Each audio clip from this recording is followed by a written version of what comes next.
Today we got Landover OG and Palmer Park legend, Uncle Charlie in the building, ladies and gentlemen. Welcome to DMV Stamp, sir. Yeah. Thanks for having me, man. No, for real, man. Look, typically on this channel, we highlight some of the DMV's brightest and most talented up and coming artists. A lot of the youth. But I had to get, the insight from one of the OGs in the community, in this Prince George's County, DC metro area.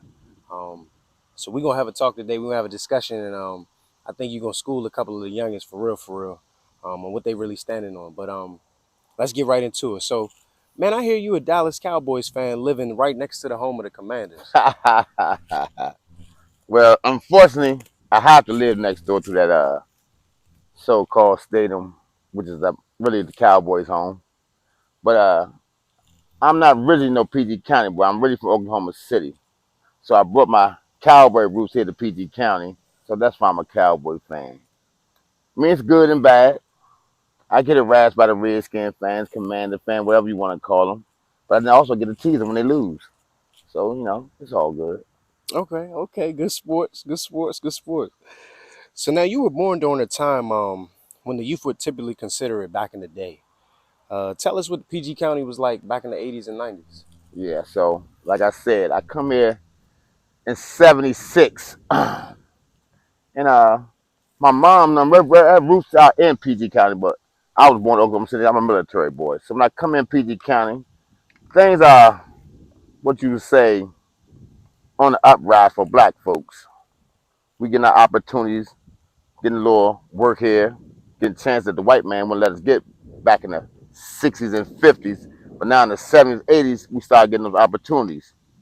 And out That's what's here, up. as far as for the youth and the kids, we had what you call natural fun, building clubhouses, skating on your skateboard, riding in skates.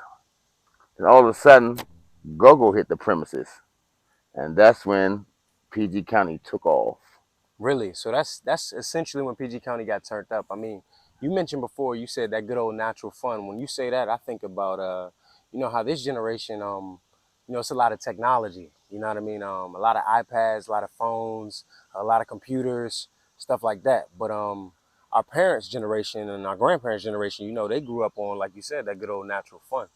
Um, what's that? Jumping rope, tag, hopscotch, all Taking that a good stuff. box and making something out of a box. Hey man, using that imagination. That, Taking that a that's what's shopping up. cart apart and making a go-kart out of it.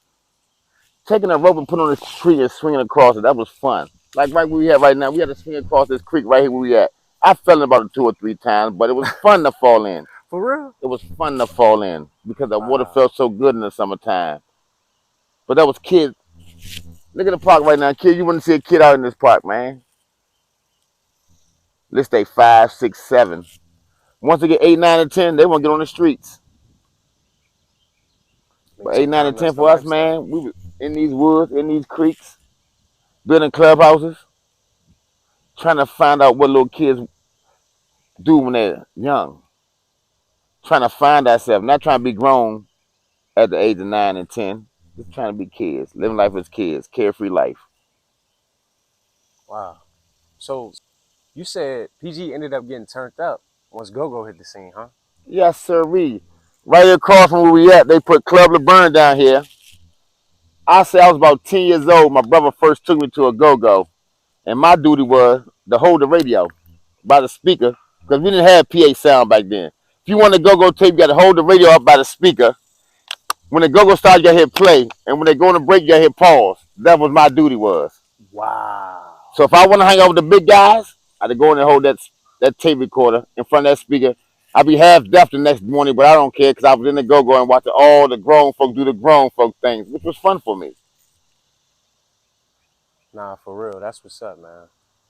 And then as I got older, 13, 14, my cousin Petey got into a go-go band called Quality Band, and we started following them. Keller Miller, Lando Hills Fire Station, Ropers, places like that. Go-go only cost $1, $2 to get in. One or two One or dollars? $2 to get in a go-go. Imagine that. I'm trying to, bro. I mean, I'm trying to, man. I was a youngin', you know, back in the '90s. Yes, we be Wow. about 10 guys, 10 people in the car deep, and all we got is one $20 bill. Get everybody in the go go. Hey, man, that sounds like a good time for real. Wonderful times. So, besides sports, seafood, and go-go, what would you say PG County is also known for? Well, we known for our togetherness, man. That's one thing I say about in PG County. I lived in a lot of neighborhoods in PG County, from Capitol Heights to Fordsville to District Heights to Suitland. So I lived in a lot of neighborhoods, but in all the neighborhoods, I always felt welcome. There always was a family thing in every neighborhood that I went to. The doors stayed open for you. You have a cookout. You have house parties. It was always something for you to do in the neighborhoods, regardless outside of sports, the go-go's, and all the seafood stuff. It was always something for you to do. Like right here in this wreck right here. We used to come down here and have a good time. Ping pong game, the pool table, just to sit down and chill. On this hill right here, we just chill on this hill, man. Mm-hmm. On this creek right here, on this bridge, we just sit on this bridge. Just have natural fun, just conversation. And growing up together. That's what we had. The It's a fact that different we was time. growing up and maturing and experiencing life together, we have fun doing that. Sound like a different time. Nah, these kids today, man, they get crazy. They want to stab each other in the back for $1. All right, so Landover just held Tank's annual fish fry once again. Talk about that and what it means to the community. Well, my Uncle Tink, he's a Sea Pleasant guy, but he got roots in Landover because of my family here, and his family here in Landover. So what he wanted to do is give back to the community. He see all his kids and grandkids, great nieces and great nephews. We all have a big family. So he want to give back and bring the community together, not just my family. Like I said, back in the days, your community was your family. Mm-hmm. So he want to bring all his people back together so we can see what we've accomplished, our children, our bloodlines. And we do all that every year just so make sure, see who passed away, see who's still living, who's have good health, who has bad health, and try to help people out, man. And that's what we try to do, man. See who need help right when we throw these things, and so we can pitch in. So by the next time we come, we have some type of solution for the perfect problem who's going through something, man. That's all that's about. Hey, man, that's really, really positive. Oftentimes, for people on the outside looking in, at our communities, and some of our neighborhoods and some of these neighborhoods that we call hoods, you know, it has a real negative stigma. Well, of course. But everything I just heard out of your mouth, was positive. I mean, that's my thing. Growing up in these so-called hoods, it's nothing but love. But from people from the outside that's never been in these hoods, they think it's terrible. I tell them, if you don't know about my hood, don't say nothing until you come in my hood. My hood is a lovely place. Landover is a lovely place to be. Every place has violence, every place has negativity, but Landover is a lovely place to be. This is home of Sugar Ray Leonard, man. We Home of gonna, the champs. and we're gonna talk about that. We're gonna talk about that a little bit later, for sure. PG County has been known in the past to have some janky law enforcement. The jump out boys and task force and such. Would you say the same applies today? Today's generation ain't going through half the stuff we went through back then. Tuesdays and Thursdays were jump out nights. These police, I'm gonna tell you from my own personal experience, they like to harass you once they know that you're breaking law. Even if they think you're not breaking law, if you're not breaking law, they think you're breaking law, they're gonna harass you. Myself personally, not to be bragging, and not that I'm ashamed of it, because what I did is what I did. I have 27 charges. 11 assaults on police officers, and the rest of them is miscellaneous charges. But the fact is, these assault cases are because they're janky. They see me fresh. They want to pause up on me, pull up on me, harass me. I'm a grown man. I'm not going for that. And Nah, so, for real. in the PG area, once they label you once, you're labeled for life. In the 80s and 90s coming up, if they caught you one time with drugs, you're a drug dealer for life. I don't give a hell. Even though this was a red zone around here, I don't give a hell. They called you a drug dealer. You couldn't be fresh in PG County in the 80s and 90s without being called a drug dealer. Really? So these police officers around here, they got so-called scared of the presence of too many black drug dealers in the neighborhood. We wouldn't even toting guns as they are right now in this day. Wow. These are trying to feed our families, man. Hustler. Feed our families. What they call hustling. You white man made the word hustling. When we try to do it our way, you want to lock us up. Press us out. We couldn't even stand on the corner. Oh, there's too many out on the corner. You got to leave. Like I said, Tuesdays and Thursdays, don't be on the streets. Jump out's coming. If they don't find nothing, they're going to put something on you. Because they want you off the streets. When you say that, man, it really makes me think of that lyric by 30, Big 30. Shout out to Big 30 and the whole, Memphis area, man. He says in one of his songs, Knocks come out on Tuesday, so we pop back out on Thursdays. See? And it's still And to it's this funny day, you man. say So that. they still trying to get us, man. You know, my blood is on these streets right here. Because of a Janky police officer. You know, a couple of my guys died on the street because Janky police officers. I'm not going to say no names. I'll leave it at that. Wow. But I just let you know. It was a lot of them out here. See you out here just having a good time with your family. Pull up on your loudspeaker. Hey, Mr. Freeman, you selling drugs today? I'm out with my girlfriend, man. Why are you doing that? This is what I had to go through. Because of one time I getting caught with drugs. They labeled me as a drug dealer. Even I turned away from that, I still was labeled as a drug dealer. Because the stereotype they do in Palmer Park and Landover. Wow. That's serious, man. For a label to stick with you for the rest of your life, despite making One mistake you positive made. changes. One mistake you made, the label stick with you for the rest of your life. Like I said, I lost family members to the penal system because they was labeled. Instead of a cutting the day, still in the penal system because being labeled. That's real, man. Been gone since 2003 because being labeled as a drug dealer.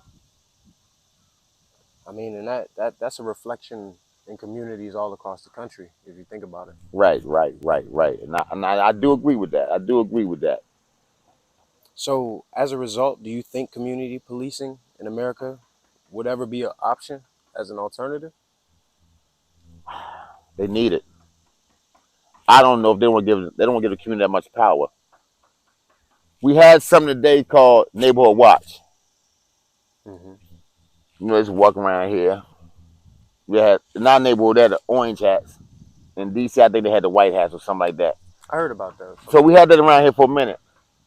The neighbors on the community, they started seeing the neighbors' children was a part of the problem. So they disbanded it. If I'm trying to help the community, why are you gonna help me? Stop me from helping my son? He's a part of the problem. I'm trying to help him. But you're gonna take him out of the community. So they had the neighborhood watch, they had the community outreach. They got rid of it because they wanted all the power to themselves. If we start doing your job, that means you got to find something else to do, a more serious thing. Let us raise our community, and y'all do your job. The serious crimes, the murders. Nah, for real. You That know, makes sense, man. I think that would be huge. I mean, I think that can make a serious change. Um, it's hopeful that something like that can happen one day. I mean, because back in the day, like they say, it takes community to raise a child. Right? The neighbors, the police wasn't in our neighborhoods like they are right now. The neighbors took care of their kids. You got in trouble down here, 5 to 10 neighbors will whoop your behind before you got home. But see now, the parents so parents got to take a little bite on their head because you don't want the kids to be raised by no other kid, no other parent. But see, back in the days, like I say, it took a village to raise a child, and we had villages. Everywhere I went, like I said, hey, what you doing? I'm gonna tell your mama. You straighten up. But now you say you don't tell your mama, these kids, I'll give you the F you finger. So I blame a little bit on the parents, but I blame a lot on the policing though. I mean, because they set an example. I mean, wearing a uniform and being there out front, right? And so protecting and serving the communities. if kids don't feel like they could trust you, they're gonna run away from you. That's real. When half of these kids out here, fathers or grandfathers, have been killed by law enforcement, you take the trust out of the situation. For me, like I said, my brother is blood on the street because of law enforcement. My nephews, his children, they feel a certain type of way about law enforcement. I can't change that in them because you took their father away. I try my best, but I can't change that way they feel in their heart. Right. So I know what a lot of these kids going through right now. Cause I had these talks with my nephews, and they grown men right now. I had these talks from youth until now. Nah, for real, that's serious, man. All right, so let's switch up the pace a little bit. Now, what's one of the wildest Palmer Park stories known to the city? Well, everybody know, but a lot of people don't know. But the original Palm Park guys know that FedEx Field used to be a farm. Really? A farm. Wilson Farm. Wow, talk about that. Well, to some people it was a light. To some people it was hell. Because in the summertime, that farm would stink the whole neighborhood up. I mean, you can't open it like back then. We didn't have central air, none of that stuff. We had fans. You had to put your fan in the window to get air to your house. Right. But at the summertime, those cows have the whole Palmer Park smell like manure. Oh man. And so, us being little boys, mischievous little boys, if you want to stink the neighborhood, we're gonna go up there and tip your cows, steal your watermelons. And if Mr. Wilson, old man Wilson, come out there and catch you, bow! Here comes that salt gun. Now, if you get close to the house, that's when you get the real gun. He don't care. Listen, y'all do the cows and watermelons, you get the salt gun. If you get up to the front where the kids at, you get the real gun. Hold up, Brody. Hold on. Back up. Let's rewind. So please tell the audience, what is a salt gun? It's a gun that shoots out salt pellets instead of bullets.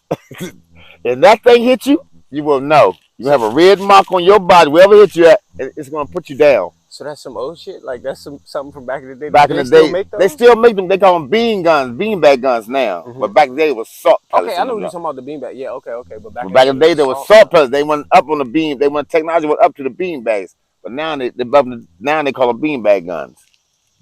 Mm-hmm. But if hit you with one of them jumps, you fall on the ground. Ow! And you're screaming.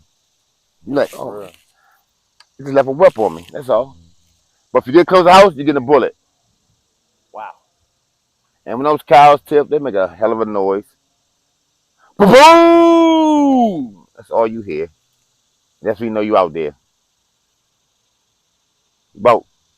Maybe we had about 50 of them up there on that field. You come back, cow manure all on your shoe. Your mama know where you been at. You been on that damn farm again. Oh, sorry, mama.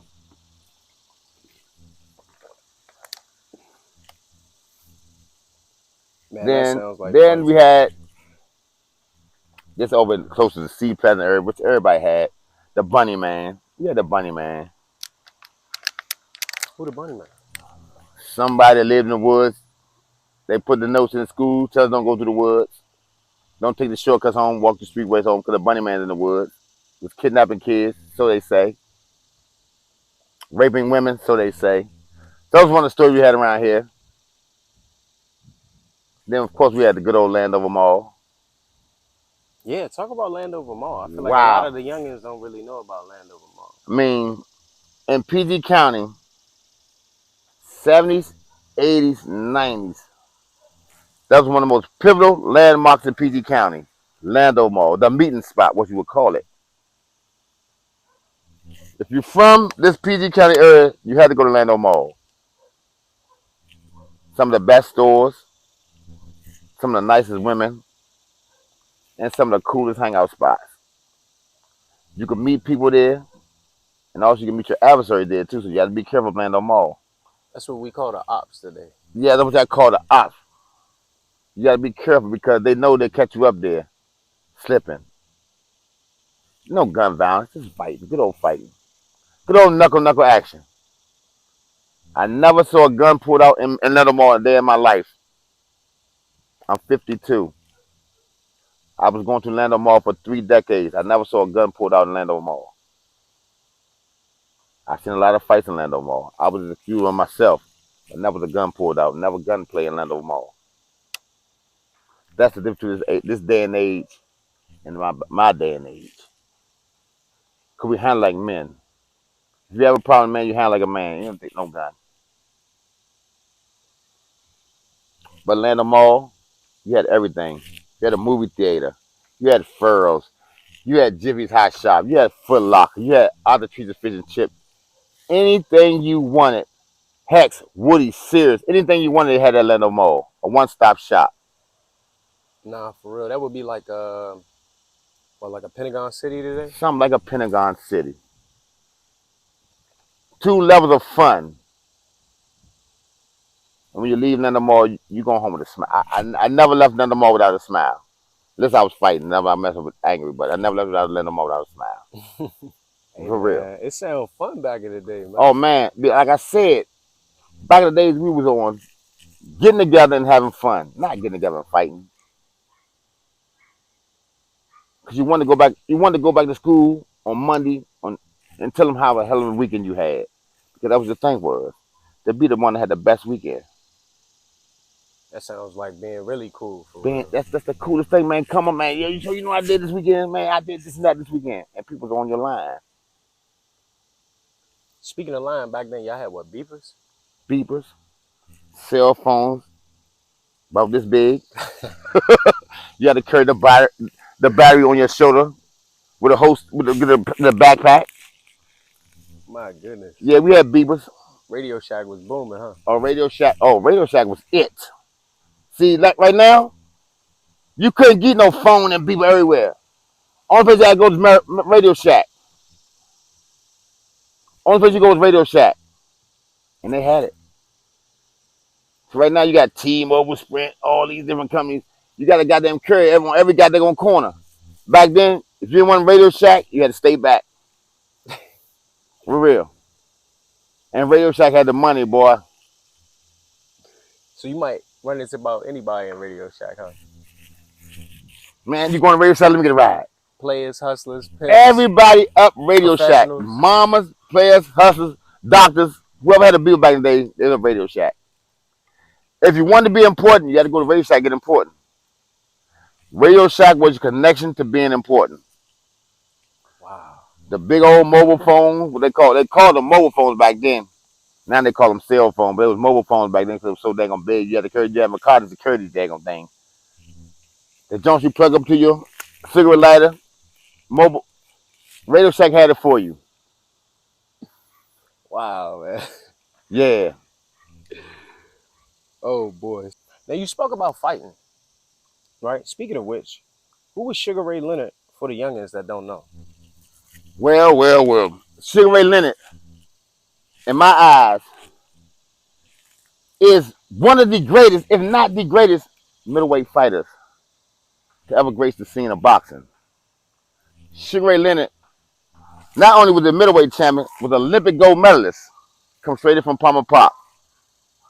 Straight from Palmer Park. He's a jog around here every morning through Palmer Park, where people down on Martin Luther King 202 to see him, follow him, to watch him jog because he was that good of a fighter. Not only was he an instrument to our neighborhood, he had the street around here, Sugar Ray Leonard Road, Sugar Ray Leonard Drive. He has a gym around here, Sugar Ray Leonard Gym. So he's a staple in the Landover, Palmer Park vicinity. But not only is he a staple in Landover, Palmer Park, he's a staple in Maryland. Maryland got behind this guy. Brought the first black restaurant to Maryland, Church's Chicken. That was Sugar Ray Leonard's thing. Really? Church's Chicken, Sugar Ray Leonard brought that here. Because he was tired of people stop getting chicken so expensive. So he brought down chicken that was affordable for black people. That's dope, man. I actually had churches, man. When he first brought it out, you get 2 pieces of chicken, a corn, a biscuit, and a jalapeno pepper for $2.49. That was the meal right here in Sea Pleasant. That's what's up. But people always say he didn't give back. He couldn't give but so much. He did that. Well, But that one was thing great. about him, he gave us his legacy. So everybody in Palm Park, this is the home of Sugar Ray. You gotta learn how to fight or get out of the neighborhood. That was the mentality back then. Home of the champs. That's what we call this, home of the champs. You think that mentality still sticks today? That's a hard question. I mean, I know I have a younger son. He's 15. I know what I teach him. The guys that cut from my cloth, they teaching their kids that way. If you're not covering that cloth, they're not going that way. They're going to grab the gun first. But if you got a father or grandfather that's cut from my cloth, these kids have been taught that way. If not, I feel sorry for you. Like I tell my son, if you got to pick up a gun, you need to go and run. If your hands can't do the job, you need to come on home, man.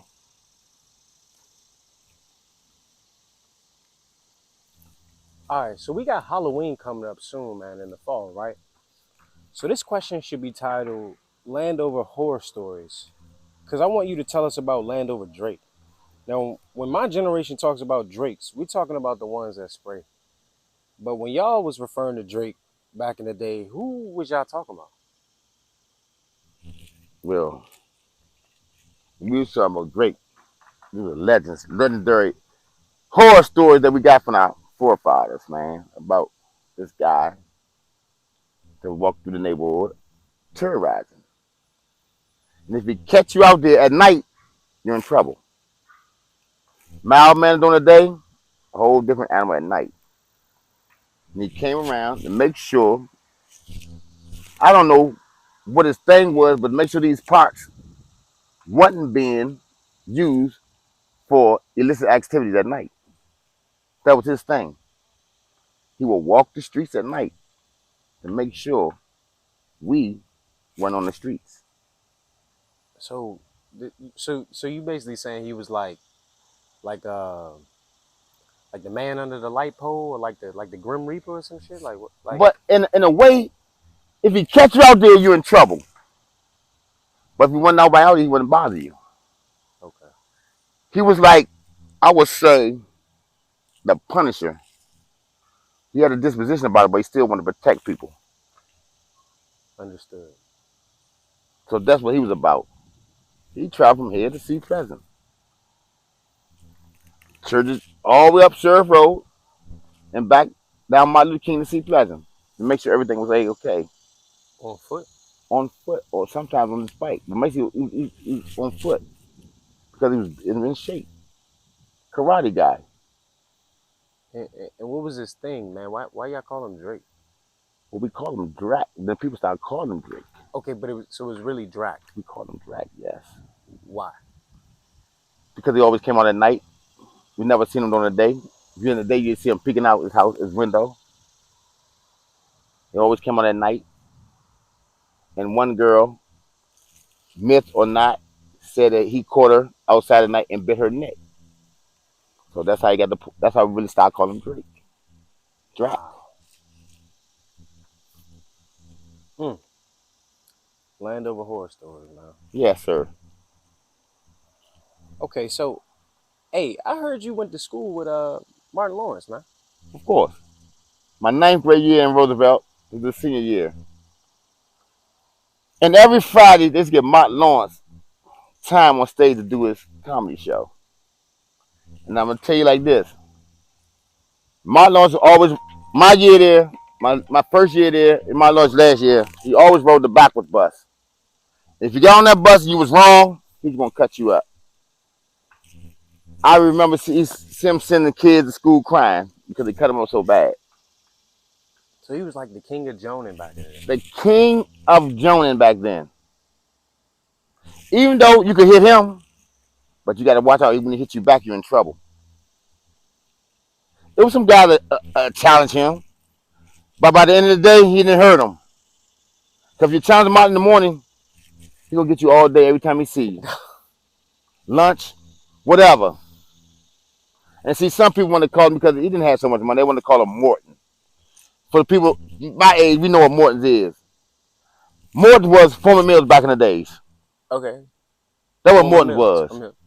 You know, Ross's, Marsh. That's what Morton was back in the days. You wanted some nice looking clothes, but there wasn't name brand. You go to Morton's. Mm-hmm. So that's what they call Martin. Instead of Martin, they called him Morton. But he didn't care. He just kept spitting them Jones back out. Kept spitting them Jones back out. See, you might got 1 or 2 on him. We might got 5, 10, 15, 20 on you. Wow. So by the end of the day, he's still a champ. And they was keeping score. He kept score, well score. We had a store at IGA, which sold knockoff shoes, knockoff jeans, knockoff shirts and stuff. And some people, parents, had the nerve to put that on their kids. And Martin to see you in the morning and say, wow, you went to IGA, got those zips, got those jeans, got that blouse. Your mom couldn't do no better. Them type of Jones, man. And have girls looking bad, boys looking bad in school. Because Martin already told everybody, don't forget you're in high school. You're not in middle school, you're not in elementary school, it's high school. So you better come correct when you come to high school. No, for real. And he made me, I'm serious as I sit here today. It made me step my dressing game up a little to another level. Okay. Because I didn't want to get joned on. PG guys and DMV dudes, man, and especially DC dudes, you know, they've always had swag, man. Y'all always been fresh. It's because this area right here, East Coast, is a swag coast. Because we're in competition with the West Coast. That's been going on back in the days, man. We always in competition with that swag against our swag, that dressing against our dressing. Even us, we were dressing against the New York guys. Right, I heard back in the day. Oh yeah, of course. We had to show y'all we better dressing y'all. Even we go up to get y'all fashion, we're gonna take our fashion and put it to the next level. Nah, for real. That was that main thing. But I come down and get everything. Okay, we come down and get it. But when we come down and get it, we're gonna make it look good up here. But the one thing we had up here, they ain't had. We had a madness shop up here. We had an Eddie Vance up here. Get out special made clothes. Man, get your special made hats. Custom jean jackets. Custom all that. I grew up with all that. See, that's what I'm saying. We had it up here. They didn't have that down there. All they had was rhinestone. Make the rhinestone. But we had Eddie Vance up here. You come and get your MCM suit made, a Louis Vuitton suit, whatever you want to get made. Crazy. Crazy with it. They didn't have that down there. That's what's up, man. That's what's up. Now, I see you walking all the time. Now, how important is exercise and fitness as you get up there in age? Well, let me tell you this, man. 2015, a week after I got married, I had a mild stroke. And from that day forth, I made a conscious decision to myself to do the right thing to do to sustain life on this earth. Because I was, what a lot of my brother did, we did back in the days, because that hustling money came, and that was a lot of money. We didn't take care of ourselves. Because all the things the white man told we couldn't have shrimp, we couldn't have crab, we couldn't have rib, we couldn't overeat, we couldn't go. We did that, and we did it to extreme, and a lot of them didn't take care of ourselves in the process. So now, I walk every day with my dog to keep myself motivated, keep my body in shape, because after that stroke, I never want to feel that way again. 3 days of feeling unhelpless with, I feel like somebody could do anything to me, I can defend myself. And I never want to feel that way again. That's one of the reasons why I walk and stay in shape and try my best to stay in shape, so I never have to go through that again and feel that way again. And I try to tell this to anybody out there. Stay in shape. Use your legs and limbs. Stay mobile while you have the chance to. Because once they're gone, you're not getting them back. That's real, man. That's real, man. And I want to say I'm proud of you, brother. Appreciate that. For sure, man. You look great, man. Appreciate you look great, that, man. Appreciate that, man. I would have never known that, for real. Yes, man. There were a lot of people say that. I never know. I said, man, because I tried my best to stay fit and bounce back. That's what it's about, man. Now, Uncle Charlie don't do the internet, so if the people want to find you, man, where can they find you, man? Man, listen, I very seldom do the internet. And if you want to find me on Facebook, it's Charlie Mr. Spectacular Free. That's where you'll find me on Facebook. Instagram, all the other stuff, that you'll never catch me on that. Only on Facebook. That's because a lot of my family on there and I can get connect to my family. But you won't catch me on no other social media outlet but Facebook. Like I said, Charlie Mr. Spectacular Free on Facebook. That's where you'll find me at. But other than that, man, you can catch me in any club. I might be chilling, parlaying. Cookouts, you might catch me there. Or walking up and down Sheriff Road, you might catch me there. But I don't do too much, man. I just try to stay low and let the young boys enjoy their life because I already had mine. That's real, brother. That's real, man. I appreciate you talking to us today, for sure. Definitely, man. That's a bet. It's a wrap. Man, what you watching? Man, I'm watching DMV Stamp with my main man Rick. If y'all don't know nothing, just stamp this, man.